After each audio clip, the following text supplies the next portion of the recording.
All right. So it's 3:03. So let's get this thing started. So thanks everybody for joining. Looks like a couple more people are joining. When you come on, say hi so I can see you, so I can know who's here. I'm really glad that you guys decided to join us today. So I am Dr. Kanika. I'm a board certified internal medicine doctor. I take care of COVID patients all day, every day. I have a passion for public health and health equity, which is why I am doing these events, because I really want to get some good information out there, because there's so much information and I really want you guys to have, there's just so much out there. So just going to give you my viewpoint as a physician, as somebody who takes care of patients with COVID. Hi, Sherry. Thanks for joining us. And so today I've invited my bestie, one of my dearest friends, Dr. Nicole Peoples. She's also an internal medicine specialist. She also takes care of patients with COVID. She's at a long-term care facility, so she gets to see the patients who don't make it home and who need additional care. And so COVID is one of those things that we have not spoken about. I don't think I've spoken about COVID now in about 3 months, which seems like ages. But there's some new stuff going on out there that I feel like is important for us to chat about. Dr. Peoples and I were talking about it, and just decided we would have a conversation with you guys just to kind of give you the perspective as two doctors who take care of patients with COVID, some of the things that we're concerned about, and just to kind of give some insight into what's happening. So Dr. Peoples, anything you want to add to that? No, I just think it's about time that we, readdress some of the issues that have been coming up. I think right now we're in a place, we're about 15 months out from when all of this started, and we're kind of getting back to this sense of sort of our new normal. And I really wanted to talk about what that new normal is. I know it was even very difficult for me to figure out what my new normal was going to be, particularly when it comes to like wearing masks and what sort of leniencies that I have allowed my family and my children. And so I want to kind of discuss that and sort of, hear from other people what they think their new normal is. So I'm happy to be here. Thanks. I'm getting out of the car now. So. All right, perfect. So one of the things I will say is I think that's a perfect segue. I think we had all gotten really excited about the fact that we are vaccinated, for vaccinations. Super excited about that. We were starting to feel a bit of freedom, feeling like, we don't need to wear a mask. CDC said if you're vaccinated, you don't need to wear a mask indoors or outdoors. I was a little hesitant, but it just felt so good that I would say, I stopped wearing masks. You were really hesitant. I was very hesitant. Yeah. I went to some restaurants and, all outdoors for my first time in a year. And then this Delta variant. So we're going to talk about the COVID-19 variant. The one that we're going to talk about is the Delta variant. Nicole, do you want to tell people what a variant is? Because I don't want to assume that everybody knows what we're talking about. Yeah, so with viruses, we know that they're going to mutate, they're going to replicate, and certain aspects of each virus can change. And those changes make it even more resistant to possible therapies. It can make it more susceptible to certain therapies. It can make it more transmissible. So the different variants within that virus have different properties. And we've seen several different variants of the coronavirus since the original strain. And we anticipated that there would be more changes and more mutations and more variants out there. And this particular one is one that is a little bit more concerning than some of the others, which is why we're talking about it. Yes. And I just had a really great analogy. I think this is a great analogy about variants for the non-scientific minded. And that's, every iPhone edition is faster, it's better, it has more capabilities, etc. And so I'm like, the SARS-CoV virus is the same way. Every variant is getting stronger, is getting better, because that's just what they do. And so the concern about the Delta variant particularly is a couple of things. One, it's much more contagious. I don't know if you guys have seen, I think it was it in Great Britain where they saw that two people just walked past each other on the street, or in like the shopping plaza, and that was all it took for transmission to occur. So I think it was Great Britain. I don't know if you remember what country that was. No, I don't No. remember. But okay, but that was concerning. That was concerning that this virus is so much more contagious than previous versions of the SARS-CoV virus, that transmission is just so much easier. The other thing they saw with this virus is that the hospitalization rate is 2 times higher, actually 2.7 times higher than the hospitalization rate for the other versions of COVID. And the thing that struck fear in my heart was the fact that with this particular variant, those of us who are vaccinated, what they saw, and I think this was in Israel, they saw that half of the people who got COVID with this variant were vaccinated. They were vaccinated with Pfizer. And I will tell you, when I saw that, I was done. It's time to put masks back on. I can't go to restaurants. My life is over. I was depressed for a minute. But that is what made us do a little bit of digging and a little bit of research to see what the numbers show. Right. And I don't think so. What I think this where we are now, where we're landing now, is that it's not that susceptible to people who have been vaccinated, right? So we looked at some of the numbers, and that after having one shot of Pfizer, that you are about 36 or 43% protected. And then after having 2 shots, you're about 88% protected. So what we do know is that the vaccines still work against the Delta virus. It's just not as strong. So where the original variant, the vaccines were as effective about 95% of the time in preventing, remember, keep in mind, it's in preventing hospitalizations and death, not in preventing you from actually getting the coronavirus, right? I think that's something that has been really confusing for a lot of people. You can still get the coronavirus. The question, or at least what was studied, is whether or not you would be hospitalized or whether you would die. And that's what people really, really were concerned about, that if you even got the coronavirus, even the Delta variant, that you might still have a very mild case. And so I think a lot of people feel a little bit of comfort knowing that they won't be hospitalized or die from it. But then there are also people on the other side, i.e. Michelle's Kanika Sims, who doesn't want to get it at all, right? I don't want it, but I'm not as, I recognize that, people might get it, and again, it's all about risk tolerance, right? So, but I think that is reassuring. We do want to make sure that people realize that with the vaccine, you do get some protection, and it's significant. It's a significant amount of protection. Right. And if you look at some of those articles make you, and at least, really question whether or not the Pfizer vaccine was working. I was like, oh my God, if 50% of the people who got it in Israel were vaccinated with Pfizer, we're done. But as Dr. People said, the reality, when you look at the numbers, you're not quite as protected, but we're talking about a difference of like 88%, 93 to 94%. So I felt good. I was like, okay. Let's also make the point. So they're also saying for Moderna that it's also effective, but they didn't come out with numbers. Not sure what that means. And then Johnson & Johnson is still being studied.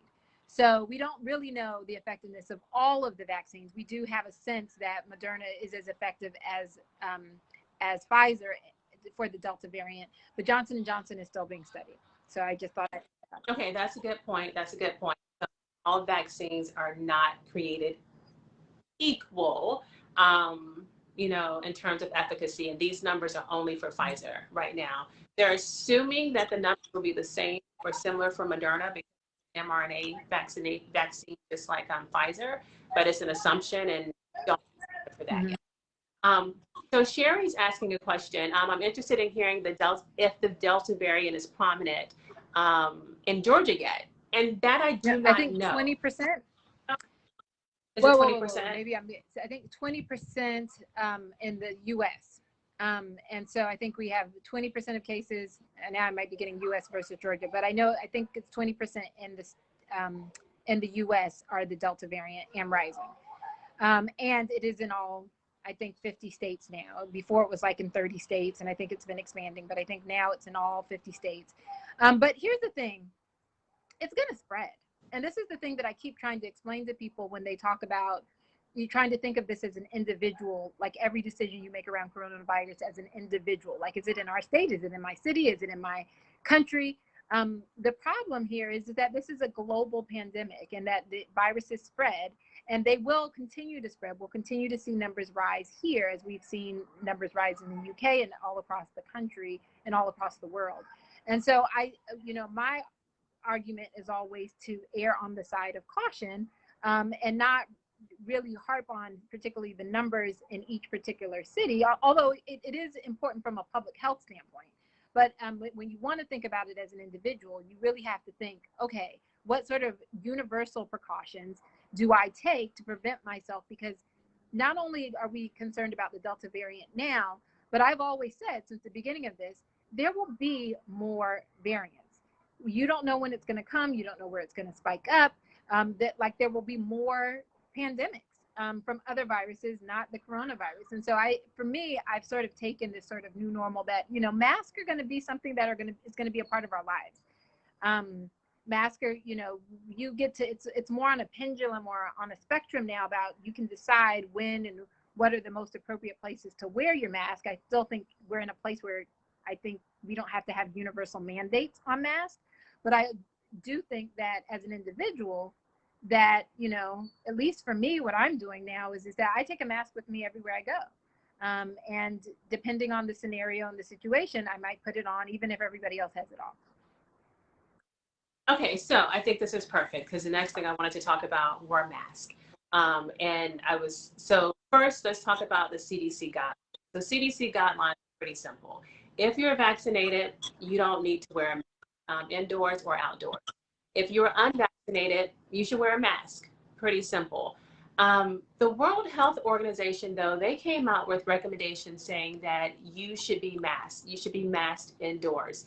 And did they say outdoors as well, Nicole? No. No. The World Health Organization says you should wear masks indoors and outdoors. Yeah. Okay. Go ahead. I'll let you finish. Right. And so when that came out, it's like, yo, the World Health Organization agrees with me, right? And so, yes, I'm ahead of my time as usual. So, Nicole is over here, CDC, on World Health Organization. I'm feeling good over here. But I think the question is, why is the World Health Organization saying one thing and the CDC is saying something else? What do you think about that? I think because with anything in public health, we have to remember public health is thinking about large groups of people, and the World Health Organization's responsibility is thinking about everybody at a global level. In the United States, we're about 65% vaccinated. Around the world, I think the numbers are like 13% or something really, insignificant. And so when you are thinking about a global impact, you want to give people as much protection as humanly possible. And so when you see a variant like Delta variant, and you're saying, listen, we're not exactly sure if everyone who's been vaccinated is going to have, 100% 100% protection. Well, that 12%. So if it's 88% effective, that means 12% of the people can still get it, right? And if of those who are vaccinated, and then you have to think, well, in a lot of these countries, people aren't vaccinated at all, so it's going to be spreading like wildfire. So obviously, if you're thinking about it from a public health global perspective, then yes, the recommendation is use every precaution you have at your disposal. Here in America, where we have 60-some% of the population who's vaccinated, and we have evidence to show that vaccines are sufficiently efficacious against these variants, then I can see, and the politics of it all, right? Like, what does it mean if we put another mask mandate in there? Obviously, that has to be weighed in. That the risk right now does not outweigh the benefit. But again, for me, I'm still with you. I'm still like, if I'm in a large public place, indoor or outdoor, and a mask seems appropriate to me, I'm going to put my mask on. My kids, I think kids are even more indoctrinated in the mask thing than even adults are, because my kids are like, Mom, like, if you don't put your mask on. so I wear my mask, not just for me, but also for them. So I do think we're still at a place in the United States where it can be optional, but I think people need to make informed decisions on that, on the information that's out there. And I don't think we're doing a very good job of telling people that the risk is not gone.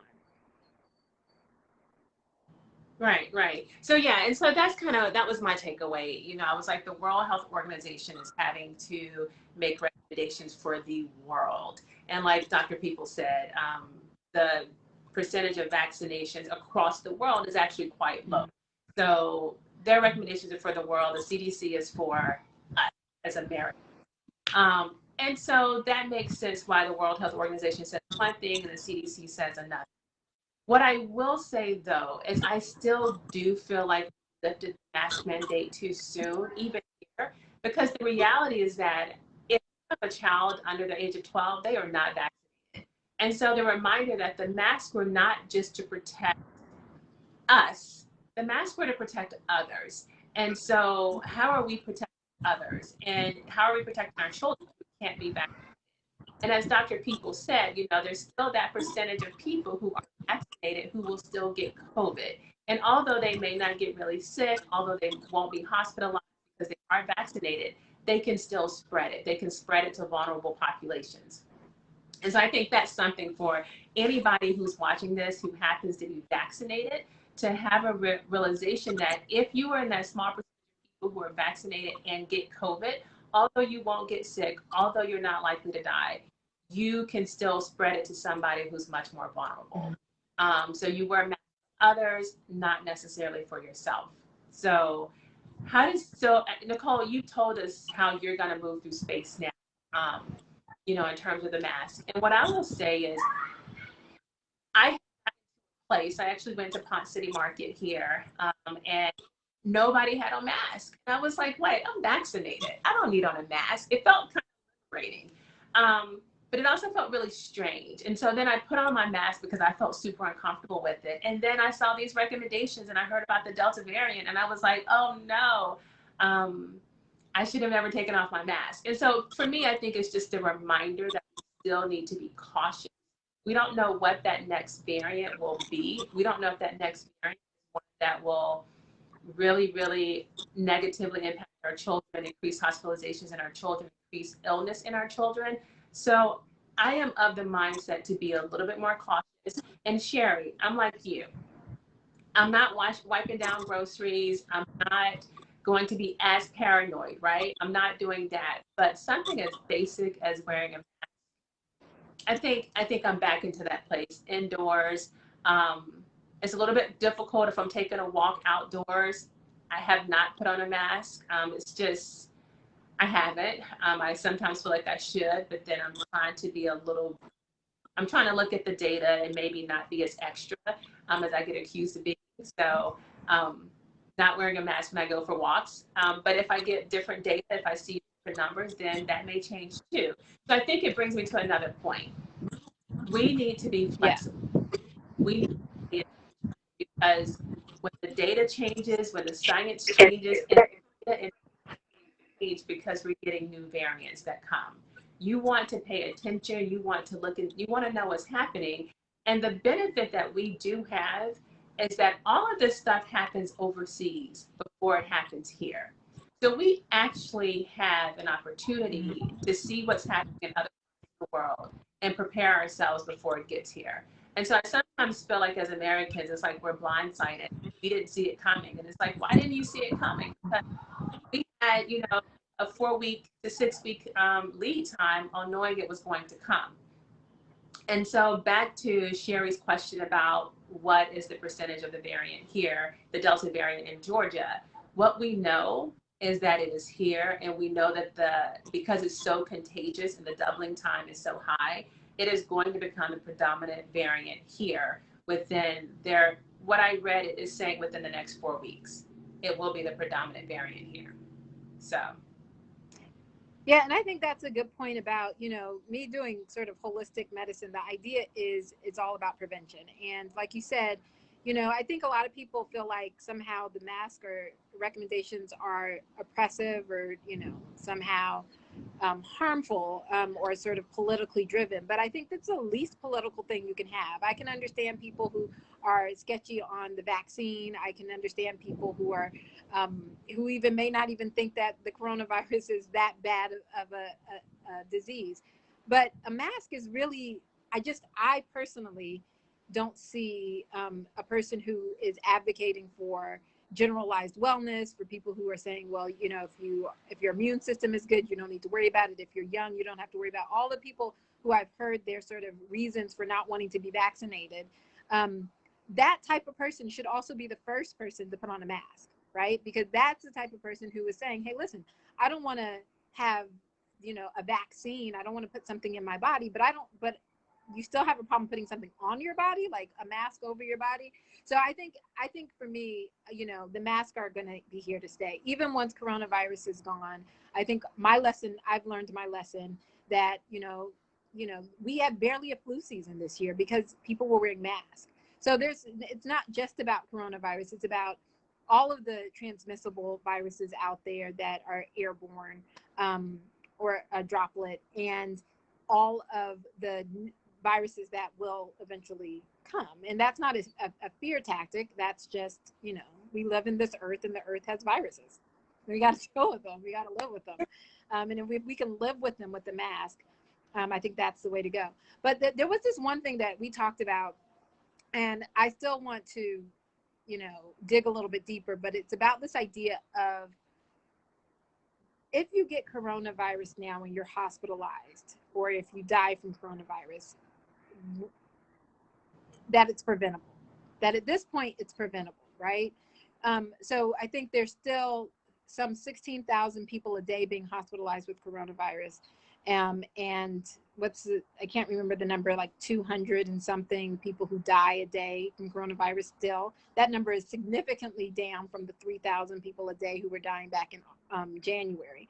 But even with those numbers, to think that some of this is still preventable, those 250 some people who died yesterday did not have to die if they had been vaccinated.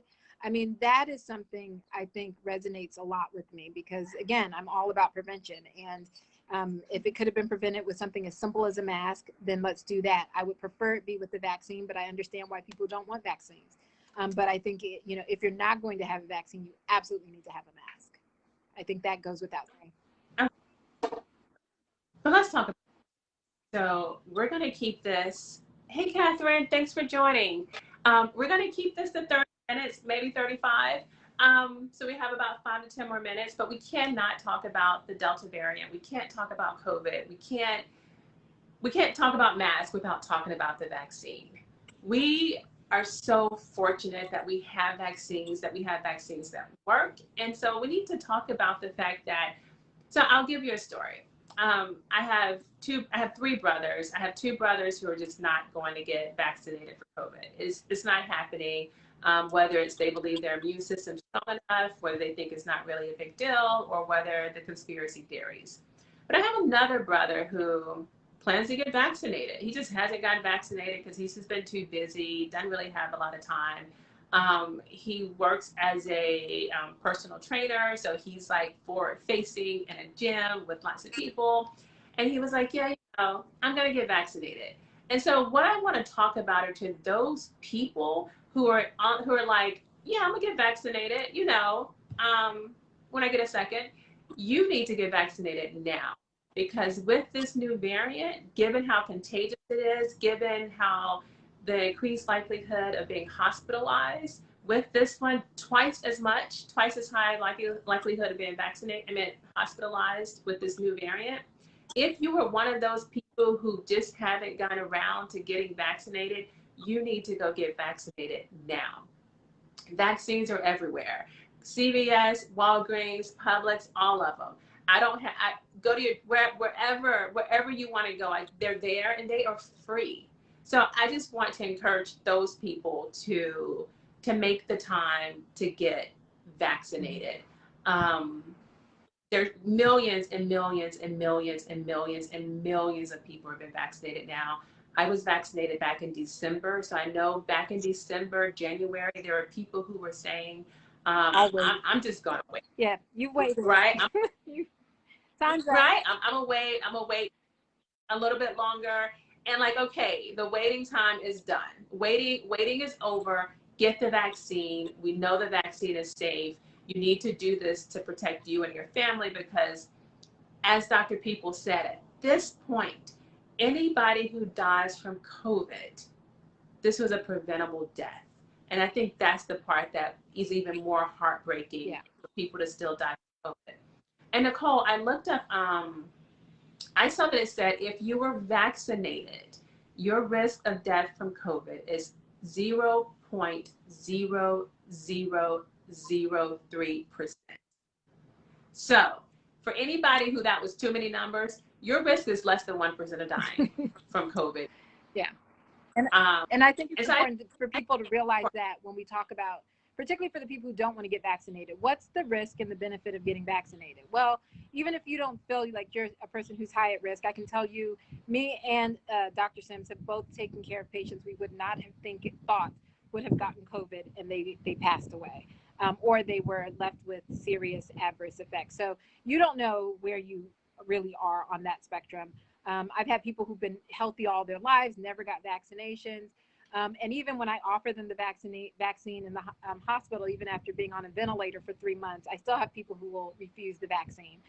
So it's quite heartbreaking to me. So I encourage people who are really concerned about the vaccine to really just look at, the data over the last 6 months has really shown that it's actually quite effective. And what, your biggest fear of what may happen as a result of getting the vaccine, DM Dr. Sims. We can talk to you about what those real risks are and what they aren't. I think there's a lot of misinformation about what perceived risk might be out there. I do also want to make a mention, somebody in the chat had said there are a lot of countries that don't have vaccines. And I've said this before, not having access to a vaccine would be oppressive, right? When we talk about the government and them doing things to Black people in the African American community, usually it was withholding care, right? That was one of the big things that has always happened throughout history, is withholding care. What's happening right now across the globe is that there are a lot of countries and people who do not have access to care, do not have access to vaccines. That is oppressive.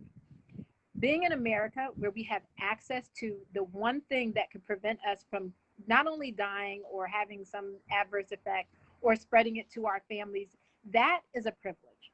So I really encourage people to take advantage of that privilege that you have as an American and get vaccinated for no other reason than that is one of your privileges of being born in the United States of America.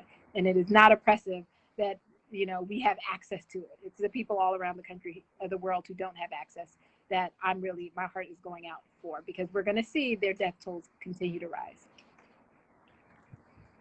Oh my God, that was beautiful. I love it. I feel patriotic now. Like, yes, as an American, yes, we are so privileged. We really are. So I want to ask, so there are some people out there who say any vaccine you can get is the vaccine you take, right? But I'm going to tell you the vaccine that I would take. I took Pfizer, but I would have also taken Moderna. Those are the ones that if you ask me, which vaccine should I take, I say Pfizer or Moderna. Nicole, do you have a favorite? No, I don't. I don't have a favorite. I also know that going to get 2 vaccines is not easy for everybody. Like, you do say it's at CVS and all these, but a lot of underprivileged or a lot of communities in general, like there isn't a CVS for miles. There are a lot of, issues with people getting access. And so if you can get 1 vaccine and be done, if that's what's easiest for you, I want you to do that. I don't want to discourage or put a war between vaccines.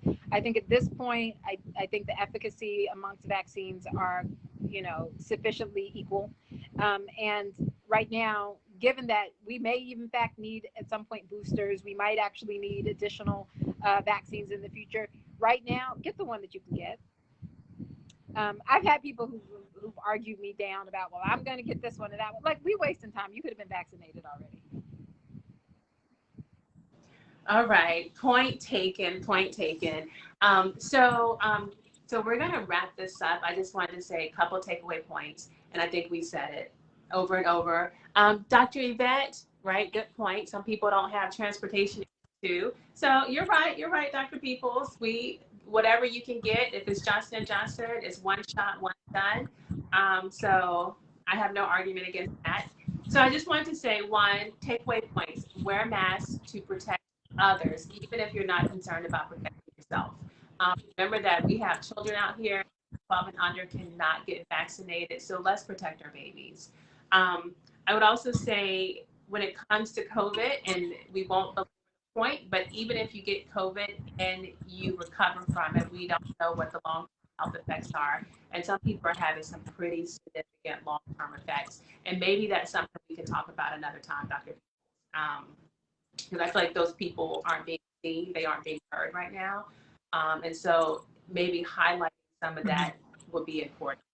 And then remembering that we will have new variants, we will have different risks until everybody gets vaccinated. So if we really, really want to get back to normal and get back to a place where we can just live our best life, where we don't have to talk about COVID all day, every day, everybody get vaccinated, please. We are, as Dr. People said, we are privileged. We are fortunate enough to live in a country where the vaccine is readily available. And there are millions and of people. effective, because other countries do have the vaccine and they're not as effective as ours.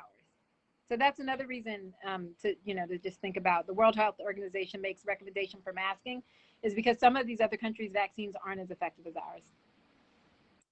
And let me clarify, because they have different vaccines. Right. So they don't have access to the Pfizer, Moderna, and Johnson & Johnson.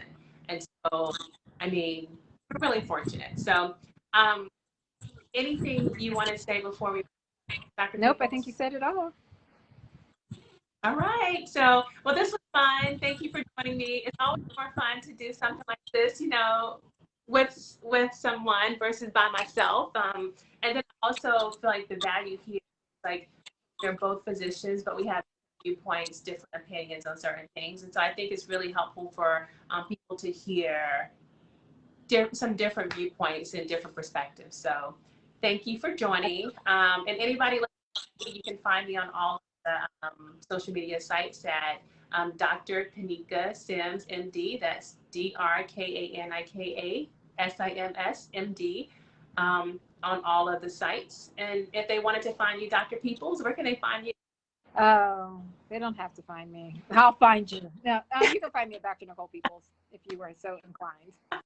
Dr. Nicole is the bomb. Don't let her fool you. She is like the functional medicine guru. She is so much smarter than I'll ever be. So listen, you guys should find. I know. You said the last one. You would never say that, but that's not true. But I appreciate, the compliment. I'll take it. Yes, and you have the sugar detox program that you're working on. So I definitely need to detox from sugar. So I can't wait until it comes out. Yay. All right. Thanks for joining me. And thanks everybody. I hope this was useful and helpful, and just some practical tips and points that you can take back to your home, take back to your friends, and just stay safe out there. Stay safe. Bye, y'all.